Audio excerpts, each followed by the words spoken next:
స్వర్ణోదయదీప్తిం అఖిల భువన చైతన్య ప్రసారం. నమస్కారం, మన ధర్మం కార్యక్రమానికి స్వాగతం. ఇవాటి మన ధర్మం కార్యక్రమంలో మన ధర్మ సందేహాలను నివృత్తి చేసేందుకు మనతో పాటు ఉన్నారు ప్రముఖ ఆధ్యాత్మికవేత్త బ్రహ్మశ్రీ గడ్డమనుగు రామకృష్ణమూర్తి గారు. గురుగారు నమస్కారం. ఓం శ్రీమాత్రే నమః. గురుగారు, మా పరిశోధనలకు మూలం భారతీయుల విజ్ఞానమే అని పాశ్చాత్య మేధావులు ఎందుకన్నారు? వారు ఏ రంగానికి చెందినవారు?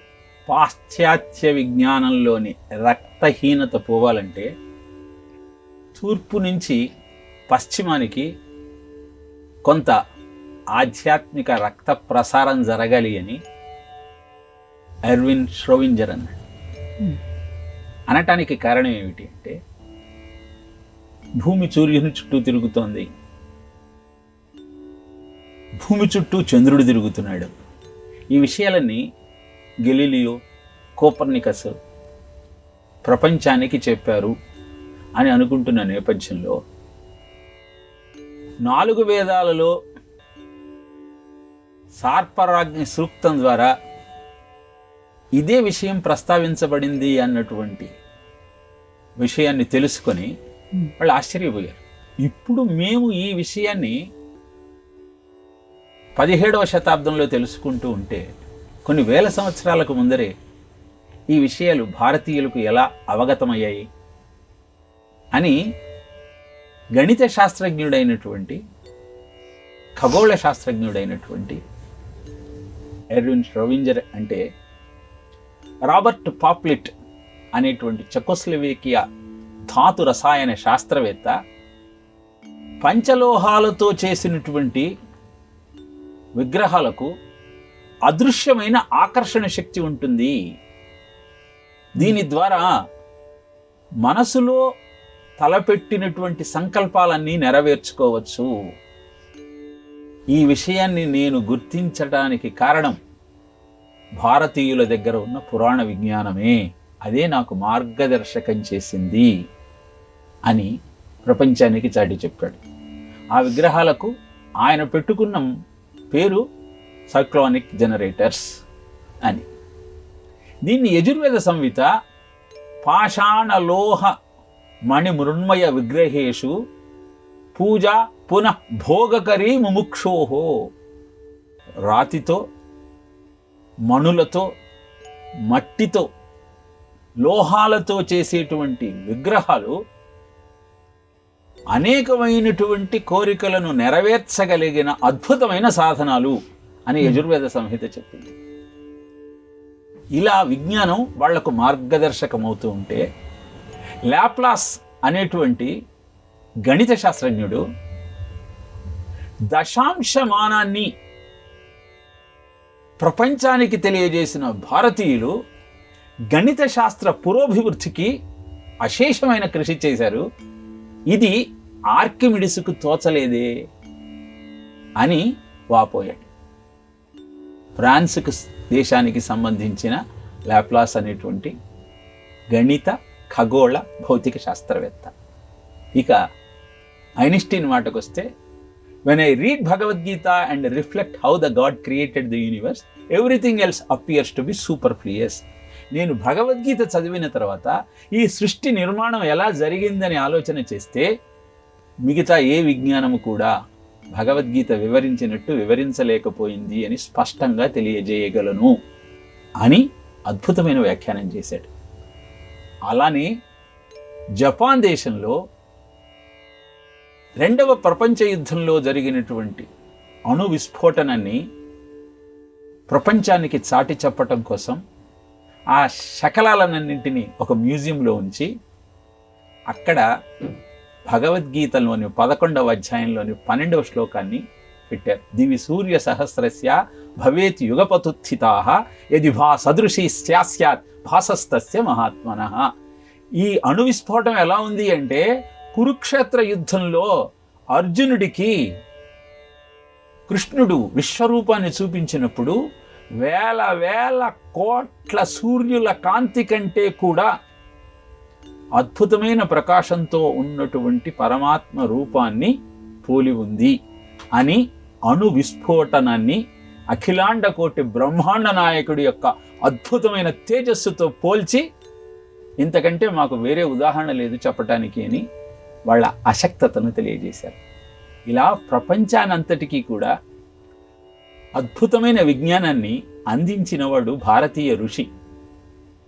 ఈ విషయాన్ని మనం గ్రహించగలిగితే వేద విజ్ఞానాన్ని మనం అధ్యయనం చేస్తూ దానిలో నిక్షిప్తమై ఉన్నటువంటి అనేకమైన విషయాల యొక్క అద్భుత రహస్యాలన్నింటినీ పరిశోధిస్తూ మన జీవితాన్ని మనం సుసంపన్నం చేసుకోగలుగుతాం. పాశ్చాత్యులు దీనిని గుర్తించి జర్మనీ లాంటి దేశాలలో సంస్కృతాన్ని పాఠ్యాంశంగా పెడుతున్నారు. సంస్కృతాన్ని అధ్యయనం చేసి వేద విజ్ఞానాన్ని అందుకొని తద్వారా సమాజ శ్రేయస్సుకు కృషి చేయాలన్నది వాళ్ళ సంకల్పం. దాన్ని విస్మరించిన భారతీయులు ఆ విజ్ఞానం కోసం పాశ్చాత్యుల మీద ఆధారపడాల్సిన అగత్యం ఏర్పడుతోంది. కనుక అద్భుతమైన ఈ విజ్ఞానాన్ని అందుకుంటూ జీవితాన్ని అద్భుతమైన బాటలో నడుపుకునే ప్రయత్నం చేద్దాం. గురుగారు, వైశంపాయన మహర్షి అంటే ఎవరు? ఆర్ష విద్య విజ్ఞానానికి ఆయన చేసినటువంటి కృషి ఏమిటి? శ్రుత్వా ధర్మానశేషేణ పావనాని చ సర్వశః యుధిష్ఠిర శాంతనవం పునరేవాభ్యభాషత. విష్ణు సహస్రనామాన్ని మనం పారాయణ చేస్తూ వైశంపాయన ఉవాచ అని ఈ శ్లోకాన్ని చదువుతాం.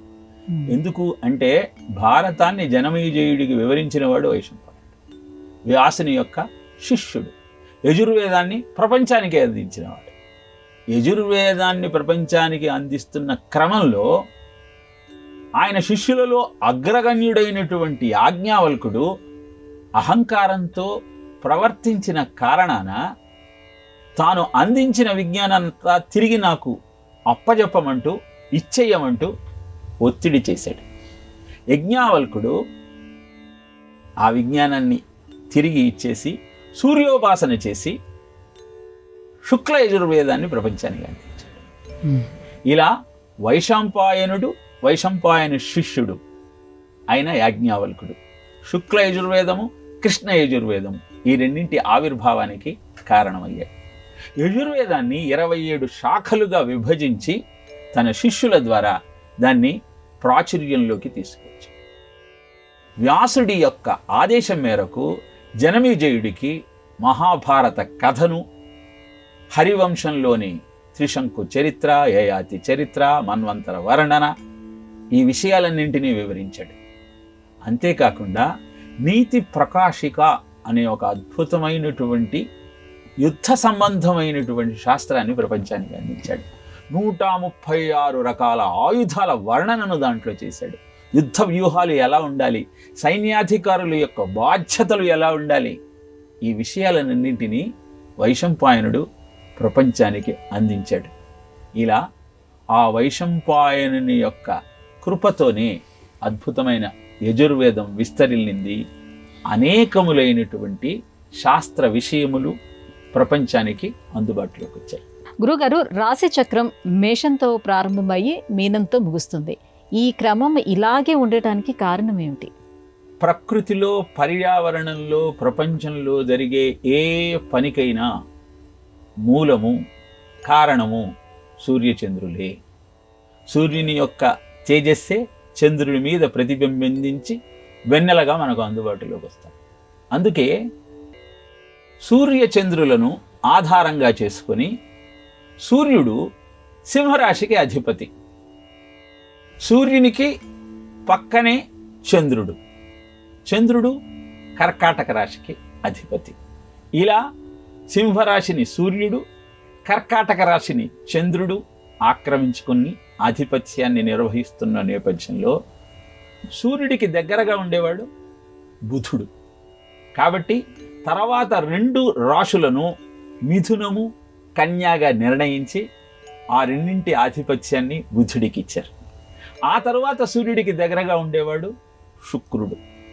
అందుకే వృషభాన్ని, తులారాశిని శుక్రుడికి ఆధిపత్యంగా ఇచ్చారు. ఆ తర్వాత సూర్యుడికి దగ్గరలో ఉన్నవాడు కుజుడు.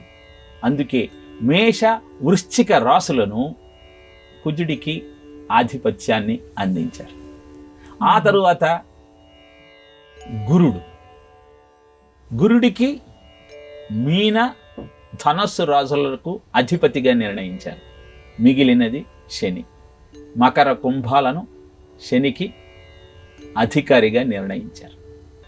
ఇలా భచక్రంలో మేషం నుంచి మీనం దాకా కనపడేటువంటి 12 రాశుల స్థానాలకు సూర్యుడి నుంచి ఆ గ్రహాలకు ఉన్న దూరాన్ని ఆధారంగా చేసుకుని నిర్ణయించారు. కారణము సూర్యశక్తియే సకల చరాచర సృష్టికి ఆధారం.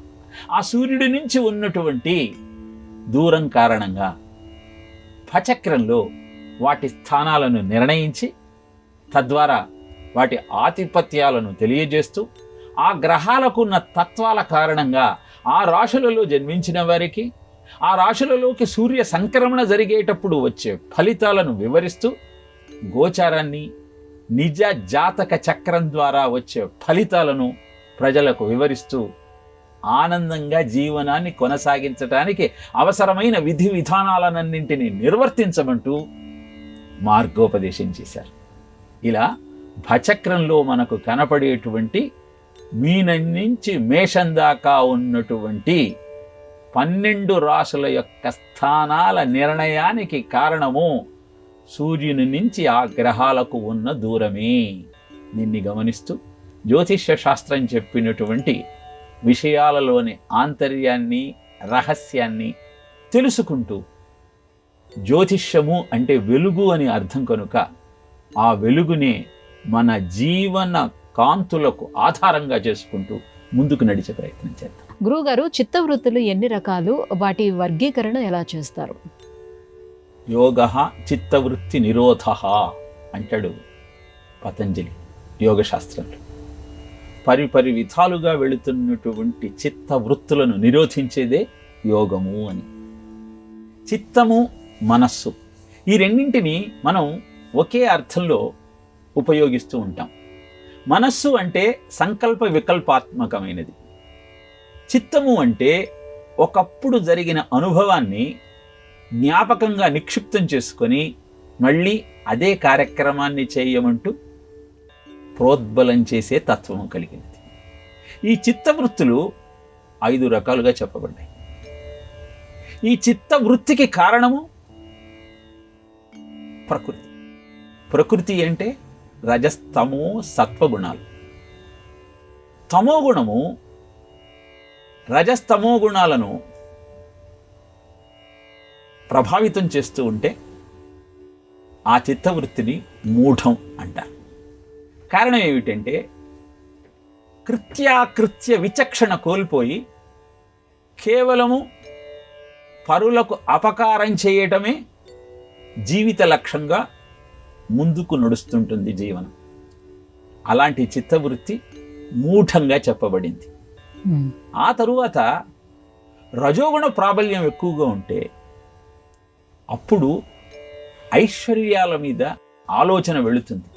అలాంటి చిత్తవృత్తిని క్షిప్తం అంటారు.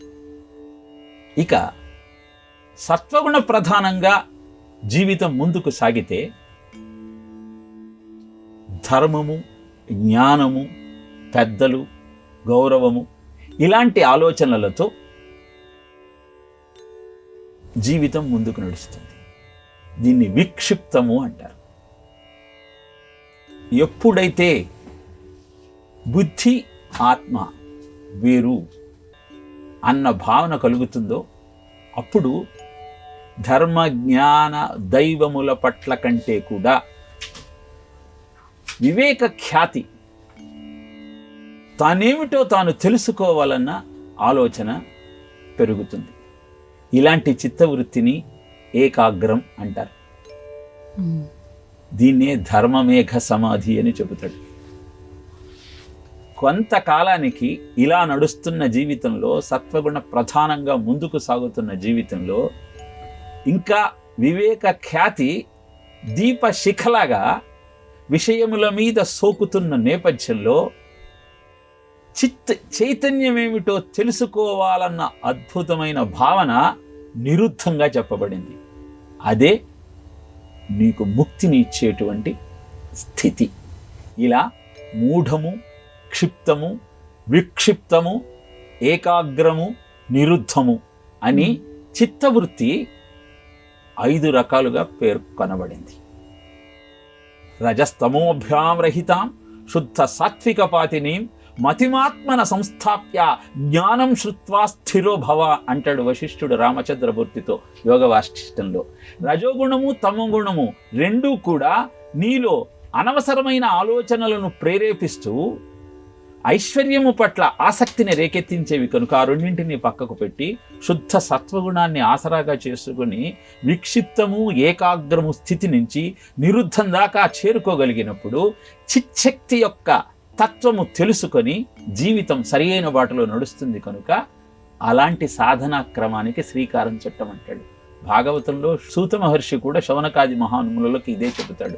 రజోగుణము తమో గుణాన్ని పక్కకు పెట్టి సత్వగుణాన్ని ఆశ్రయించి సాధన చేసినప్పుడే దైవీ తత్వం ఏమిటో మనకు అర్థమవుతుంది. సత్వం యత్తత్పరాభ్యామ పరికలనతో నిర్మలం తేన తావద్భూతైర్భూతేంద్రియైస్తేవ పురితి బహుశః శ్రూయతే వ్యాసవాక్యం తత్స్వచ్ఛత్వాత్ యదచ్ఛాదిత పరసుఖచిత్ గర్భ నిర్భాస రూపం తస్మిన్ ధన్యా రమంతే శృతిమతి మధుర సుగ్రహే విగ్రహే తే అంటాడు నారాయణీయంలో నారాయణ భట్టతిరి. ఎవరు చెప్పినా సత్వగుణ ప్రధానమైన ఆలోచన విధానంతో జీవిత పరమార్థాన్ని తెలుసుకునే దిశగా మీ ప్రయాణాన్ని కొనసాగించమని చెప్పటమే ముఖ్యము, లక్ష్యము. అందుకే యోగ చిత్తవృత్తి నిరోధ అని పతంజలి ఒక్క సూత్రంతో అద్భుతమైన ఈ సత్యాన్ని మనకు తెలియజేశారు. గురువు గారు, యాగాలలో సత్రయాగానికి ఎంతో ప్రాధాన్యత ఉంది. సౌనకాది మహామునులు చేపట్టినటువంటి సత్రయాగం యొక్క విశిష్టత ఏంటో తెలియజేస్తారా? నైమిషే నిమిషక్షేత్రే ఋషయ శౌనకాదయ సత్రం స్వర్గాయ లోకాయ సహస్ర సమమాసత అన్న శ్లోకంతో భాగవతం ప్రారంభమవుతుంది. భాగవతంలో ప్రథమ స్కందంలో 4వ శ్లోకం. నైమిషారణ్యంలో అనిమిషులు అంటే దేవతలు కొలువై ఉన్నటువంటి ఆ క్షేత్రంలో 1000 సంవత్సరాల సత్రయాగానికి సంకల్పం చేసుకున్నారు శౌనకాది మహామునులంతా అని ఆ శ్లోకం యొక్క అర్థం. నిజానికి ఏ యాగాన్ని యజ్ఞాన్ని నిర్వర్తించాలన్నా హోత, అథర్వుడు, ఉద్గాత, బ్రహ్మ ఒక్కొక్క వేదానికి ఒక్కొక్కళ్ళు ఋత్విక్కులుగా నిలుచుని కూర్చొని అద్భుతమైన ఆ యాగ ప్రక్రియనంతా కొనసాగిస్తారు. యజమాని ఒకడు ఉంటాడు. యజమాని యజ్ఞము నిర్విఘ్నంగా నిర్వర్తించటం కోసము కృషి చేయాలి. ఎందుకు అంటే రామాయణంలో 8వ సర్గలో 12వ సర్గలోని 17వ శ్లోకంలో దశరథ మహారాజే ఎందుకు యజ్ఞం నిర్విఘ్నంగా నెరవేరాలో తెలియజేస్తాడు. ఛిద్రం హి మృగయంతేత్ర విద్వాంసో బ్రహ్మ రాక్షసాః నిహతస్య చ యజ్ఞస్య సజ్జః కర్తా వినశ్యతి. ఈ విషయం మనం బాగా జ్ఞాపకం పెట్టుకోవాలి. యజ్ఞము కనుక మధ్యలో విఘ్నం పాలవుతే ఆ యజ్ఞాన్ని తలబెట్టినటువంటి యజమాని సర్వనాశనం అయిపోతాడు. అంతకుముందు యజ్ఞాన్ని తలపెట్టి విఘ్నాల పాలయ్యి బ్రహ్మరాక్షసులుగా మారినటువంటి యజమానులు మృగయంత అత్ర చేస్తున్న యజ్ఞానికి విఘ్నాలు కల్పించాలని చూస్తారు. అలాంటివి జరగకుండా హోత, ఉద్గాత, బ్రహ్మ, అథర్వుడు తమ మంత్రశక్తితో కాపాడుతూ ఉండాలి. అందుకే విశ్వామిత్రుడు రామలక్ష్మణులను తీసుకువెళ్తాడు యాగ సంరక్షణ కోసం. ఇంతగా ఈ వివరణ ఎందుకు ఇస్తున్నామంటే సత్రయాగంలో యజమాని ఉండడు. ఎందుకు అంటే నైమిషారణ్యంలో వాళ్ళు సత్రయాగం దేనికోసం చేస్తున్నారు అంటే కలియుగం ప్రారంభమైతే కలి ప్రభావం కారణంగా లోకాలన్నీ అల్లకల్లోలం అవుతాయి. కలి ప్రభావము ప్రజల మీద ఉండకుండా ఉండటం కోసం యజ్ఞాన్ని చేస్తున్నారు యజమానులు, ఋత్విక్కులంతా. లక్ష్యము ప్రపంచంలో ఉన్న ప్రజలంతా కలి ప్రభావం లేకుండా సుఖ సంతోషాలతో వర్ధిల్లాలి. అలా వర్ధిల్లాలి అన్న సంకల్పంతో ఋత్విక్కులే యజమానులుగా మరి చేస్తున్నటువంటి ఆ సత్రయాగం మనకు చెబుతున్న విషయం ఏమిటి అంటే వాళ్ళ ప్రయోజనం ఏమీ లేకుండా లోక కళ్యాణం కోసం ఋషులు చేస్తున్న ఆ యజ్ఞమే మనకు మార్గదర్శకం కావాలి. మనం ఆచరిస్తున్నటువంటి కర్మలన్నీ, విధి విధానాలన్నీ మనతో పాటు సమాజానికి కూడా హితం చేసేలాగా ఉండాలి. అప్పుడే ఆ ఋషి రుణాన్ని మనం తీర్చుకున్న వాళ్ళం అవుతాం. చిన్నినా పొట్టకే శ్రీరామ రక్ష అనుకొని మన తృప్తి, మన స్వార్థమే లక్ష్యంగా యజ్ఞయాగాదులు చేస్తే ప్రయోజనం నెరవేరుతుందేమో కానీ ఋషి రుణాన్ని తీర్చుకున్న వాళ్ళం కాము. వాళ్ళు నైమిషారణ్యంలో కలి ప్రభావం లేని ప్రాంతంలో నివాసం ఉంటూ ప్రపంచంలో ఉన్న ప్రజలంతా కలి ప్రభావం లేకుండా జీవనాన్ని కొనసాగించాలన్న లక్ష్యంతో సత్రయాగం నిర్వహించారు కనుకనే సత్రయాగం గురించి చర్చించుకుంటూ ఉన్నాం. దాని యొక్క ప్రయోజనం ఏమిటో తెలుసుకుంటూ అలాంటి సత్రయాగంలాగా మన జీవితాన్ని గడుపుకోవాలన్న సంకల్పం మనం చేసుకున్నప్పుడే అద్భుతమైన ఋషి రుణాన్ని తీర్చుకున్న వాళ్ళం అవుతాం. గురుగారు, అష్టకాలు అనేకంగా ఉన్నాయి. వీటిలో పాండురంగ అష్టకాన్ని ఎవరు రచించారు? పాండురంగ అష్టకాన్ని ఆదిశంకర భగవత్పాదుల వారు ప్రపంచానికి అందించారు. మహాయోగి పీఠే తటే భీమరథ్యాం వరం పుండరీకాయ దాతుం మునీంద్రై సమాగత్య తిష్టంతమానందకందం పరబ్రహ్మలింగం భజే పాండురంగం అన్న శ్లోకంతో అద్భుతమైన పాండురంగ అష్టకం ప్రారంభమవుతుంది. తటిత్వాసస నీలమేఘాభవాస రమామందిరం సుందరం చిత్ప్రకాశం అంటూ పాండురంగడి యొక్క అద్భుతమైన దివ్యమంగళ విగ్రహాన్ని ఆ స్తోత్రంలో కీర్తిస్తూ ఉంటాడు. నిజానికి పాండురంగ అన్న శబ్దం యొక్క అర్థాన్ని మనం పరిశీలిస్తే పాండు అంటే తెల్లని, వర్ణ రంగ అంటే రంగు. తెల్లగా ఉన్నటువంటి పాండురంగణ్ణి కీర్తిస్తున్నాను. ఆశ్చర్యం వేస్తుంది. పాండురంగుడు నల్లపు వర్ణంలో రుక్మిణితో సహా మనకు దర్శనమిస్తాడు. భజే పాండురంగం, పరబ్రహ్మలింగం భజే పాండురంగం. పరబ్రహ్మలింగం ఎలా అయింది అంటే పాండురంగుడు నెత్తి మీద పెట్టుకున్న కిరీటాన్ని శివుని రూపంగా భావిస్తూ పాండురంగని యొక్క మాహత్యాన్ని కీర్తిస్తూ శివకేశవ అభేదాన్ని ప్రకటిస్తూ అద్భుతమైన ఈ స్తోత్రాన్ని ప్రపంచానికి అందించాడు ఆదిశంకర భగవత్పాదు. స్థవం పాండురంగస్య వైపుణ్యదం ఏ పఠంత్యేక చిత్తేన భక్త్యా చ నిత్యం భవాంభో నిధిం వితీర్త్వాంతకాలే హరే వాససం శాశ్వతం ప్రాప్తువంతి. ఎవరైతే ఈ పాండురంగ అష్టకాన్ని ప్రతినిత్యము భక్తితో పఠిస్తారో వాళ్ళు అంత్యకాలంలో దేహాన్ని వదిలిన తరువాత హరే వాససం శాశ్వతం ప్రాప్తువంతి. ఆ పాండురంగడి యొక్క సన్నిధికి వెళ్ళి అక్కడ శాశ్వతంగా నివాసం ఉంటారు అని పాండురంగ అష్టకంలో అద్భుతమైనటువంటి ఆ విఠలుని యొక్క వృత్తాంతాన్ని మనకు అందించడు. విఠల అనే శబ్దం ఎలా వచ్చింది అంటే విష్ణు అని అంటున్న సమయంలో అదే విఠగా మారి లా అన్నది అద్భుతమైన దైవీతత్వాన్ని తెలియజేసేటువంటి విషయంగా ప్రకటిస్తూ విఠల అని విష్ణుతత్వాన్ని నిర్వచించడం జరిగింది అని పెద్దలు చెబుతూ ఉంటారు.